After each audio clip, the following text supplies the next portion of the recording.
भारत का बंटवारा।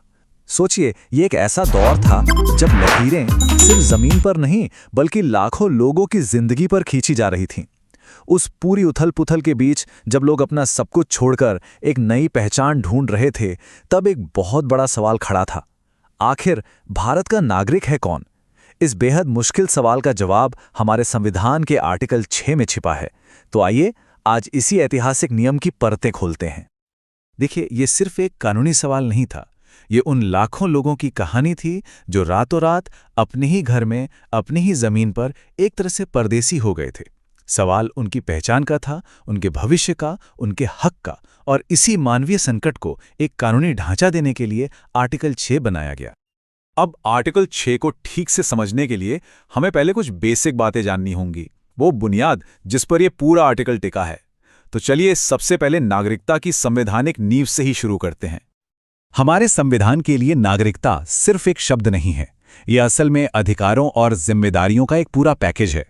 इसका जिक्र संविधान के पार्ट 2 यानी भाग 2 में मिलता है।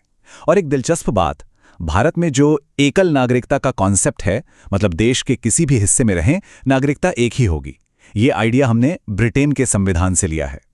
आर्टिकल 6 में एक शब्द है जो बहुत बहुत जरूरी है, माइग्रेशन या प्रव्रजन। इसका कानूनी मतलब सिर्फ बॉर्डर पार करना नहीं है। देखिए, इरादा क्या है वो सब कुछ है। मान लीजिए एक व्यापारी काम के लिए लाहौर से अमृतसर आता जाता है, तो वो माइग्रेट नहीं कर रहा। लेकिन एक परिवार जो अपना घर-बार बेचकर हमेशा के लिए भारत में बसने आ रहा है, वो माइग्रेट कर रहा है। ये पक्का इरादा ही कानून की नज़र में सबसे बड़ी बात है। अच्छा, ये बात समझना तो और भी जरूरी है। जब हमारे संविधान बनाने वाले भारत शब्द का इस्तेमाल करते थे, तो वो आज के नक्शे की बात नहीं कर रहे थे। उनके जहन में 1935 के गवर्नमेंट ऑफ इंडिया एक्ट वाला अविभाजित भारत था, जिसमें आज का पाकिस्तान और बांग्लादेश भी शामिल थे। अगर ये बात ध्यान में नहीं रखेंगे तो आर्टिकल 6 को समझना बहुत मुश्किल हो जाएगा। तो इन बेसिक बातों को समझने के बाद अब हम आते हैं उस एक तारीख पर जो इस पूरे मामले के केंद्र में है।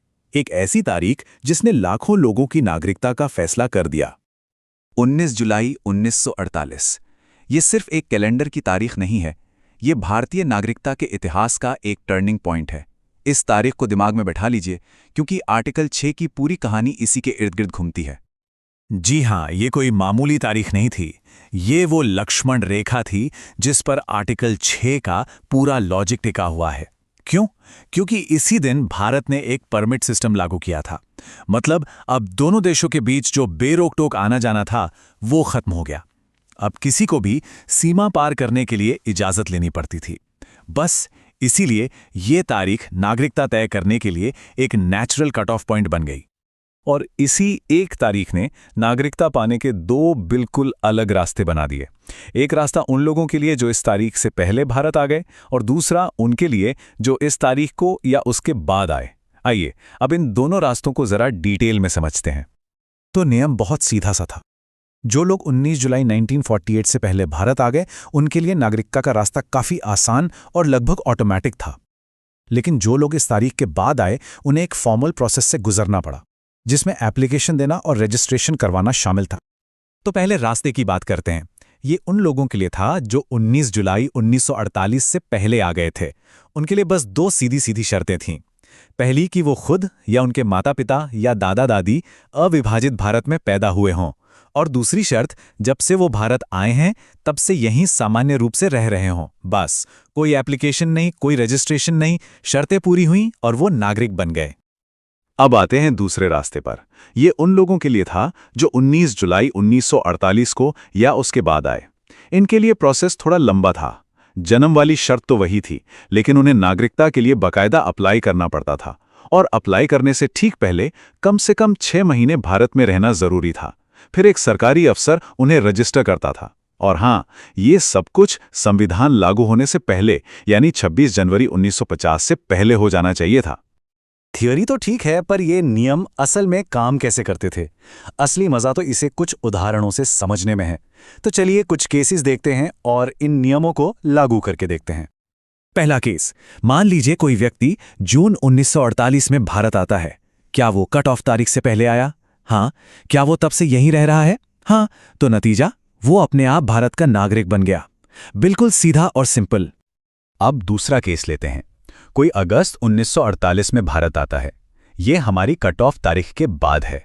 तो क्या उसने 6 महीने से ज़्यादा यहाँ गुजारे? हाँ। क्या उसने अप्लाई किया और उसका रजिस्ट्रेशन हुआ? हाँ। नतीजा ये हुआ कि वो व्यक्ति रजिस्ट्रेशन के जरिए भारत का नागरिक बन गया। और ये तीसरा केस हमें दिखाता है कि नियम कितने सख्त थे। सोचिए, कोई अगस्त में आया, लेकिन उसने 6 महीने पूरे होने का इंतजार नहीं किया और बस 4 महीने बाद ही अप्लाई कर दिया। तो क्या हुआ? उसकी एप्लीकेशन रिजेक्ट हो गई। वो नागरिक नहीं बन पाया। मतलब नियमों में कोई ढील नहीं थी। एक भी शर्त अगर पूरी नहीं हुई तो नागरिकता नहीं मिलती थी। तो हमने नियमों की बारीकियों से लेकर उनके असल असर तक का ये सफर तय किया। अब वक्त है कि इन सारी बातों को समेट लिया जाए और वो मुख्य बिंदु निकालें जिन्हें याद रखना सबसे जरूरी है। तो अगर आर्टिकल 6 का सार समझना हो तो ये 4 बातें हैं। पहली बात, ये कानून सिर्फ पाकिस्तान से भारत आने वाले लोगों के लिए था। दूसरी बात, सबसे अहम तारीख थी 19 जुलाई 1948। तीसरी बात, इस तारीख से पहले आने वालों को शर्तें पूरी करने पर ऑटोमैटिक नागरिकता मिल जाती थी। और चौथी बात, इस तारीख को या उसके बाद आने वालों के लिए रजिस्ट्रेशन करवाना जरूरी था। और आखिर में एक सवाल जिस पर सोचना चाहिए। आर्टिकल 6 जैसा ऐतिहासिक कानून जो एक खास संकट के लिए बनाया गया था, वो हमें आज नागरिकता पर होने वाली बहसों के बारे में क्या सिखाता है? शायद यही कि नागरिकता सिर्फ कुछ नियमों का एक सेट नहीं है, बल्कि ये किसी भी देश की बदलती कहानी और उसकी पहचान का एक आईना होती है।